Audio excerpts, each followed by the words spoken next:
Good morning students. पिछले video में हम लोग पढ़ रहे थे मानव पर्यावरण अन्य क्रिया के बारे में, उष्णकटिबंधीय एवं पोषण कटिबंध। इसके बारे में हम लोग स्टार्ट कर चुके थे, पढ़ रहे थे। हम लोग पढ़ लिए थे विश्व की सबसे बड़ी नदी के बारे में पढ़ चुके थे और नदियों के बारे में पढ़ चुके थे हम लोग, और उससे आगे देखेंगे हम लोग। उसके अभी भी देख चुके थे हम लोग वर्षा के बारे में, जलवायु के बारे में हम लोग पढ़ चुके थे बच्चों। तो आइए हम लोग देखेंगे उसके आगे। हम लोग देख रहे थे वर्षा वन के बारे में पढ़ रहे थे, वर्षा वन के निवासी पढ़ चुके थे, जलवायु के बारे में पढ़ रहे थे। तो हम लोग यहाँ पर देख रहे थे कर्तन एवं दहन की पद्धति के बारे में। तो हम लोग कर्तन एवं दहन पद्धति क्या है उसके बारे में हम लोग पढ़ चुके थे। तो बच्चों, कर्तन एवं दहन की पद्धति क्या है? तो किसान सबसे पहले क्या करता है, वृक्षों एवं झाड़ियों को काटकर भूमि साफ कर लेता है। उसके बाद उसको क्या करता है, जला लेता है। फिर उसमें से जो पोषक तत्व मिट्टी में मिल जाते हैं, ये साफ भूमि पर कुछ वर्षों तक क्या अच्छी फसल हो जाती है ना। तो हम लोग कर्तन एवं दहन की पद्धति हम लोग पढ़ चुके हैं। अब हम लोग वर्षा वन के बारे में पढ़ रहे थे। स्टार्ट करते हैं।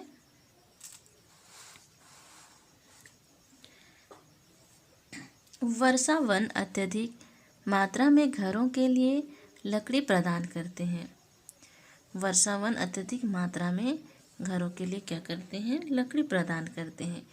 कुछ परिवार मधुमक्खी के छत्ते के आकार वाले छप्पर के घेरों में रहते हैं। कुछ परिवार कैसी रहती है, मधुमक्खी के छत्ते के आकार। आप लोग को ऐसे घर भी देखने को मिलेगा। कुछ परिवार मधुमक्खी के छत्ते के आकार वाले छप्पर के घरों में रहते हैं। कि हमारे इस एरिया में भी देखने को मिलेगा। जबकि कुछ लोग मलोका कहे जाने वाले बड़े अपार्टमेंट जैसे घरों में भी रहते हैं,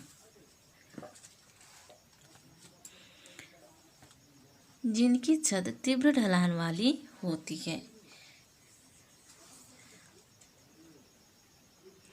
अमेजन बेसिन के लोगों का जीवन धीरे धीरे क्या होता गया, बदलता गया। अमेजन बेसिन के लोगों का जीवन धीरे धीरे क्या हो रहा था, बदल रहा है। पुराने समय में वन के अंदर पहुंचने के लिए नदी मार्ग ही एकमात्र उपाय था। 1970 में ट्रांस अमेजन महामार्ग बनने से वर्षा वन के सभी भागों तक पहुंचना संभव हो गया। अनेक स्थानों पर पहुंचने के लिए हवाई जहाज़ों तथा हेलीकॉप्टरों का उपयोग किया जाता है। बच्चों, आजकल देखते हैं हम लोग कहीं पर भी यदि वर्षा की वजह से वहाँ बाढ़ आ जाती है या फिर कुछ घटना हो जाती है, तो जहाँ हम लोग सड़क के माध्यम से नहीं पहुँच पाते, वहाँ आजकल क्या करते हैं, हवाई जहाज़ों से हेलीकॉप्टरों का उपयोग वहाँ किया जाता है। पुराने समय में वन के अंदर पहुँचने के लिए किसका उपाय कौन सा था, एक उपाय नदी मार्ग की एकमात्र उपाय था। 1970 में ट्रांस अमेजन महामार्ग बनने से वर्षा वन के सभी भागों तक पहुंचना क्या हो गया, संभव हो गया। अमेजन महामार्ग बनने से वर्षा वन के सभी भागों तक पहुंचना संभव हो गया। अनेक स्थानों पर पहुंचने के लिए हवाई जहाज़ों तथा हेलीकॉप्टरों का उपयोग किया जाता है। इस प्रक्रिया के फलस्वरूप वहाँ की मूल आबादी को उस क्षेत्र से बाहर निकलकर नए क्षेत्र में बसना पड़ा, जहाँ वे अपने पौराणिक तरीके से खेती कर रहे हैं। यहाँ है अपने पौराणिक तरीके से, यानी यह पुराने समय में लोग किस तरह खेती करते आ रहे थे, उसी प्रकार वे आज भी है ना खेती कर रहे हैं। विकास की गतिविधियों के कारण जैविक विविधता वाले वर्षा वन धीरे धीरे क्या हो जा रहे हैं, नष्ट हो रहे हैं। ऐसा अनुमान है कि प्रतिवर्ष अमेजन बेसिन के वर्षा वन का बड़ा भाग क्या होते जा रहा है, लुप्त होते जा रहा है, समाप्त होते जा रहा है। आप देख सकते हैं कि वर्षा वनों के लुप्त होने के व्यापक प्रभाव है। चित्र 8.6 वर्षा के कारण मिट्टी की ऊपरी परत क्या हो गई है, बह जाती है एवं सघन वन बंजर भूमि में बदल जाता है। यहाँ पर देखिए, यह घने जंगल थे, उसके बाद थोड़े घटते गए, फिर यहाँ पर बहुत कम है ना, सबसे कम। तो आज वन क्या होते जा रहा है, नष्ट होते जा रहा है। वर्षा वाले वन अत्यधिक कटाई की वजह से भी हो सकता है।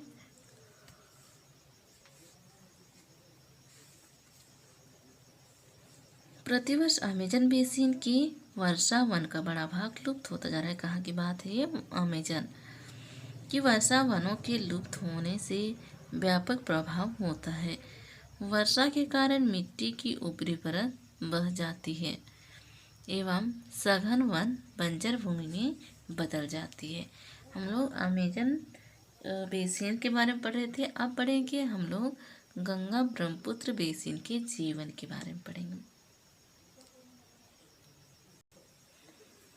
हम लोग अमेजन बेसिन के बारे में हम लोग पढ़ लिए। अब किसके बारे में पढ़ेंगे हम लोग, गंगा ब्रह्मपुत्र बेसिन में जीवन। अमेजन बेसिन के निवासियों का मुख्य व्यवसाय क्या था, वहाँ के लोग छोटे से क्षेत्र में वन के कुछ वृक्षों को क्या करते थे, काट कर अपना भोजन के लिए फसल उगाते थे। और पुरुष शिकार तथा नदी में क्या करने जाते थे, मछली पकड़ने जाते थे, और महिलाएं फसलों पर ध्यान देते थे। उनका वही एक व्यवसाय था। अब हम लोग पढ़ेंगे गंगा ब्रह्मपुत्र के जीवन किस प्रकार चलता है ना। गंगा तथा ब्रह्मपुत्र की सहायक नदियां मिलकर भारतीय उपमहाद्वीप में गंगा ब्रह्मपुत्र बेसिन का निर्माण करती है।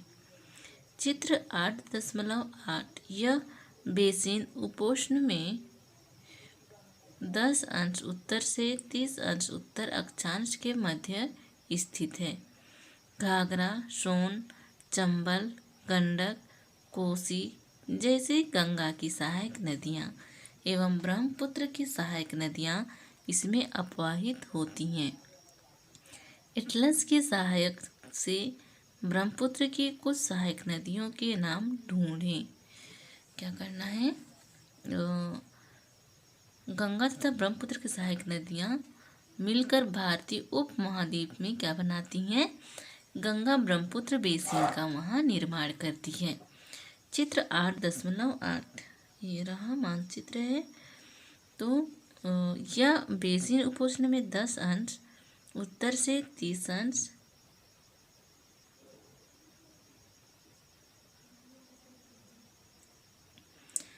और अक्षांश के मध्य स्थित है। घाघरा, सोन, चंबल, गंडक, कोसी जैसी गंगा की क्या है, सहायक नदियां हैं एवं ब्रह्मपुत्र की सहायक नदियां इसमें अपवाहित होती है।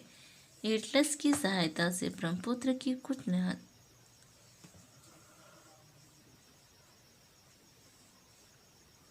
सहायक नदियां इसमें क्या होती हैं, बहती हैं। एटलस की सहायता से ब्रह्मपुत्र की कुछ सहायक नदियों के नाम ढूंढें। गंगा एवं ब्रह्मपुत्र के मैदान, पर्वत एवं हिमालय के गिरिपात यानी पर्वत में जो रास्ते हैं तथा सुंदरवन डेल्टा इस बेसिन की मुख्य विशेषताएं हैं।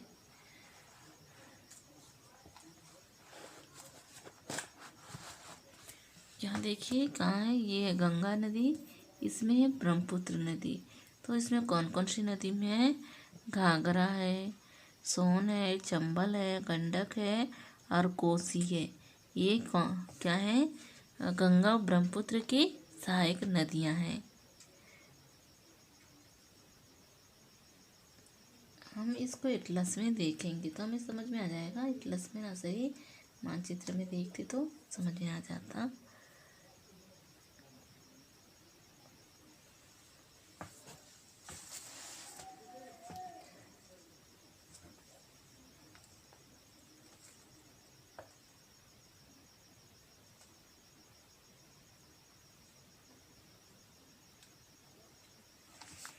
आगे देखते हैं हम लोग।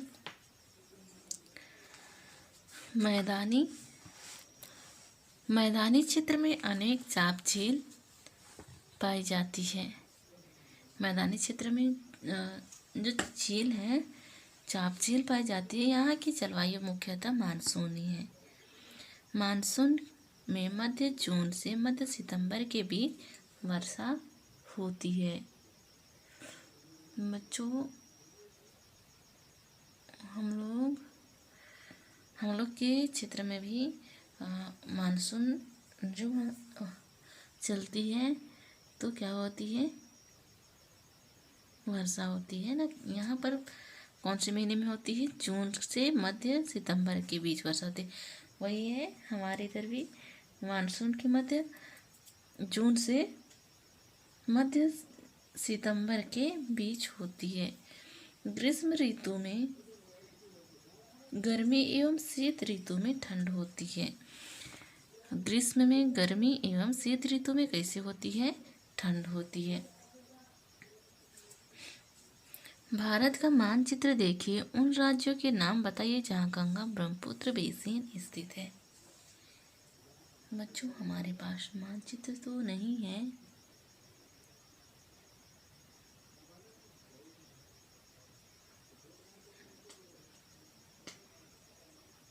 कोशिश करेंगे, है ना। एटलस आप लोगों के पास होगा तो उसमें आप लोग देख लेंगे। बेसिन क्षेत्र में विभिन्न प्रकार की स्थलाकृति है। स्थलाकृति यानी स्थल भूमि। जनसंख्या के वितरण में पर्यावरण की प्रमुख भूमिका होती है। तीव्र ढाल वाले पर्वतीय क्षेत्र बसने के लिए प्रतिकूल है। बच्चों, यहाँ देखेंगे हम पर्यावरण की भूमिका होती है जनसंख्या वितरण, यानी जनसंख्या की बढ़ती संख्या को देकर के यहाँ की पर्यावरण की प्रमुख भूमिका होती है। तीव्र ढाल वाले पर्वतीय क्षेत्र में बसने के लिए प्रतिकूल होती है। थोड़ी ढलान होती है तो वहाँ लोग बस जाते हैं, क्योंकि अतः गंगा ब्रह्मपुत्र बेसिन के पर्वतीय क्षेत्र में कम लोग रहते हैं। ढलानों पर न रहने की सुविधा होती है, न पानी की सुविधा होती है, तो क्या है, मानव प्रवास के लिए मैदानी क्षेत्र सबसे उपयुक्त है। तो वहाँ लोग कहाँ रहते हैं? समतल एरिया में रहते हैं, मैदानी क्षेत्र में। अतः यहाँ की जनसंख्या घनत्व अधिक होती है। ढलान में बसने के लिए थोड़ी कठिनाई है, तो वहाँ लोगों की जनसंख्या नहीं होती है। मैदानी क्षेत्र में ढलान की अपेक्षा मैदानी क्षेत्र में अधिक होती है। यहाँ की मिट्टी कैसी होती है? उपजाऊ होती है। यदि हम समतल एरिया में कुछ हम फसल उगाते हैं तो वहाँ अच्छी पैदावार होती है, तो वहाँ की मिट्टी अच्छी उपजाऊ होती है। जिन स्थानों पर फसल उगाने के लिए समतल भूमि उपलब्ध है, वहाँ के लोगों का मुख्य व्यवसाय कृषि है। धान यहाँ की मुख्य फसल है। कहाँ की? हम लोग किसके बारे में पढ़ रहे हैं? गंगा ब्रह्मपुत्र बेसिन के बारे में पढ़ रहे हैं। वहाँ के लोगों के जनजीवन के बारे में हम लोग पढ़ रहे हैं। तो वहाँ के लोगों के मुख्य व्यवसाय क्या है? कृषि है। धान यहाँ की मुख्य फसल है। चूँकि धान की खेती के लिए पर्याप्त जल की मुख्य फसल है, धान की मुख्य फसल है। चूँकि धान की खेती के लिए पर्याप्त जल की आवश्यकता होती है, यह उसी क्षेत्र में उगाया जाता है जहाँ अधिक वर्षा होती है। धान की खेती के लिए पर्याप्त जल मिलता है, क्योंकि वह मानसून के साथ वहाँ वर्षा होती है। कब? जून के मध्य से लेके सितंबर तक। तो यह उसी क्षेत्र में उगाया जाता है जहाँ अधिक वर्षा होती है। यहाँ उगाई जाने वाली अन्य फसलें गेहूँ, मक्का, ज्वार, चना एवं बाजरा है।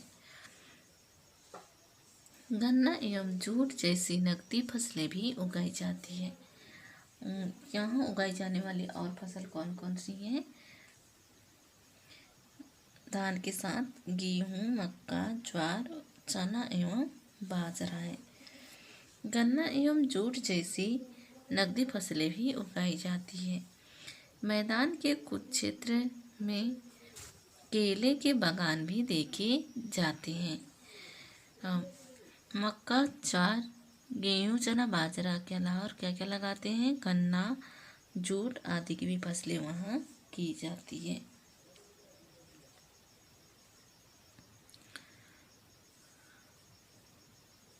मैदान के कुछ क्षेत्र में केले के बागान भी देखे जाते हैं। पश्चिमी बंगाल एवं असम में चाय के बागान मिलते हैं। बिहार एवं असम के कुछ भागों में सिल्क के कीड़ों का संवर्धन कर सिल्क का उत्पादन किया जाता है। असम के कुछ भागों पर, बिहार एवं असम के कुछ भागों पर, है ना, सिल्क और उसके धागे हैं जो उसको क्या किया जाता है? संवर्धन कर, यानी उसको पाला जाता है कीड़े को, तो उससे क्या निकलता है? सिल्क धागे। उत्पादन किया जाता है मंद ढलान वाले पर्वतों पर एवं पहाड़ियों पर वेदिकाओं में फसलें उगाई जाती है। वेदिका कृषि यानी ढलान में सीढ़ी टाइप से, है ना, आगे दिखाया गया है। दिखाती हूँ आपको वेदिका कृषि के बारे में। हम लोग यहाँ देखेंगे जनसंख्या घनत्व कर। 1 वर्ग किलोमीटर क्षेत्र में रहने वाले लोगों की संख्या। 1 वर्ग किलोमीटर क्षेत्र में रहने वाले लोगों की संख्या क्या है? जनसंख्या घनत्व कहलाएगा।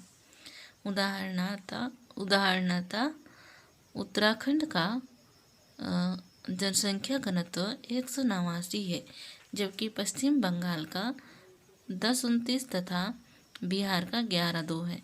यानी 189 है जनसंख्या घनत्व उत्तराखंड का, और पश्चिम बंगाल का 1029 तथा बिहार का कितना है? 1102 है। हम देखेंगे यहाँ पर विभिन्न आकृतियों के अनुसार वनस्पति में भिन्नता पाई जाती है। गंगा ब्रह्मपुत्र के मैदानों में सागवान, साखू एवं पीपल के साथ उष्णकटिबंधीय पर्णपाती पेड़ भी पाए जाते हैं।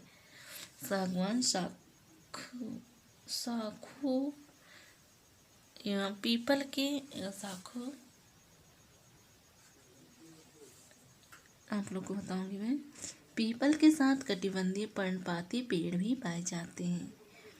वहाँ पीपल के साथ उष्ण कटिबंधीय यानी हमेशा हरे भरे उष्ण कटिबंधीय थोड़ी ताप वाली सहन करने वाले पेड़ पौधे भी वहाँ पाए जाती हैं। ब्रह्मपुत्र के मैदानों में मैदानी क्षेत्र में घने बांस के घने झुरमुट पाए जाते हैं, झाड़ियाँ पाई जाती हैं। डेल्टा क्षेत्र मैंग्रोव वन से घिरा है। उत्तराखंड, सिक्किम एवं अरुणाचल प्रदेश घने झुरमुट पाए जाते हैं। डेल्टा क्षेत्र मैंग्रोव वन से घिरा है। उत्तराखंड, सिक्किम एवं अरुणाचल प्रदेश की ठंडी जलवायु एवं तीव्र ढाल वाले भाग में चीड़, देवदार एवं फर जैसी शंकुधारी पेड़ पाए जाते हैं। क्या क्या पाई जाती है वहाँ पर? उत्तराखंड, सिक्किम में ठंडी जलवायु वाले तीव्र ढाल वाले भागों में चीड़, देवदार एवं फर जैसी शंकुधारी पेड़ पाए जाते हैं। बच्चों,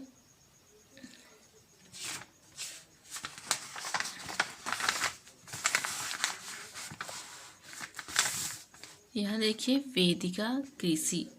वेदिकाओं का निर्माण खड़ी ढलानों पर समतल सतह पर बनाकर कृषि करने के लिए होता है। ढलान को इसलिए हटाया जाता है कि जल का प्रवाह तीव्रता से हो। यहाँ पर कैसी खेती की जाती है? तीव्र ढाल पर बनाया जाता है ताकि वहाँ की पानी जल्दी से बह जाए, है ना। बच्चों, आज के लिए इतना ही। आप लोगों के लिए होमवर्क दिया जा रहा है नागरिक शास्त्र खंड से हम लोग कर रहे थे लेसन 7 से। लेसन 8 से है क्वेश्चन।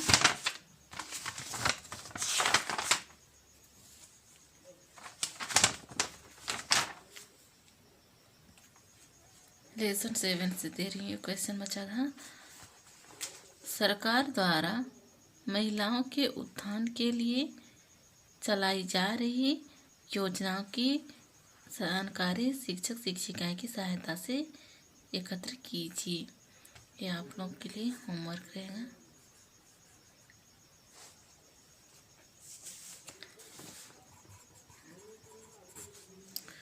ये होमवर्क आप लोग के लिए। सरकार द्वारा महिलाओं के उत्थान के लिए चलाई जा रही योजनाओं की जानकारी शिक्षक शिक्षिकाओं के द्वारा एकत्र कीजिए।